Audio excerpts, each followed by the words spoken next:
Peace and faith, fam. Welcome back to another episode of Sean Walker's Daily Word. If this is your first time tuning in, hi, my name is Sean. Each and every day I get up here and I cry to God. This is my public praise. This is my public worship. I have an obligation. That's why I'm here, because I've been with the Lord. And you're supposed to come with the good news. You really be praying? I really be praying.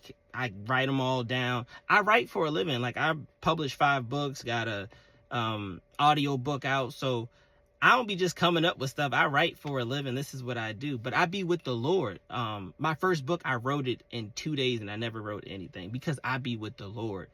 So because I be with the Lord, I have an obligation. I have a duty.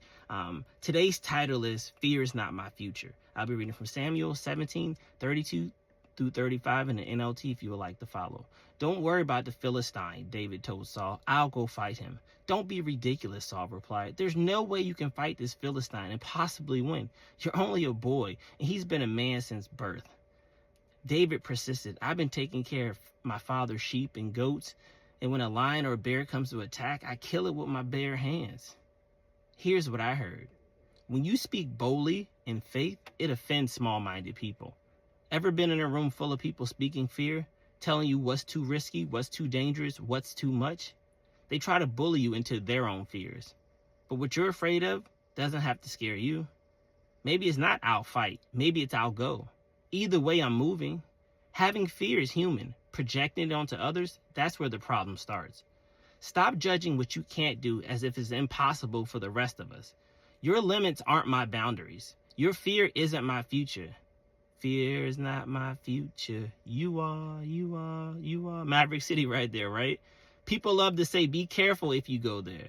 But why are people afraid of people in other countries? Why are you afraid of exploring? You serve a mighty, bold, limitless God. But live like he gave you that fear. Who gave you that fear? Because it wasn't God. Now you're telling me I'll lose if I fight? That if I start the business, it's going to fail? The danger that's going to await for me if I take the trip? But life and death are in the power of your tongue. So be careful who you surround yourself with. Are they speaking life over you? Or are they cursing what God is trying to bless you with or see or experience? You're either planting faith or sowing fear.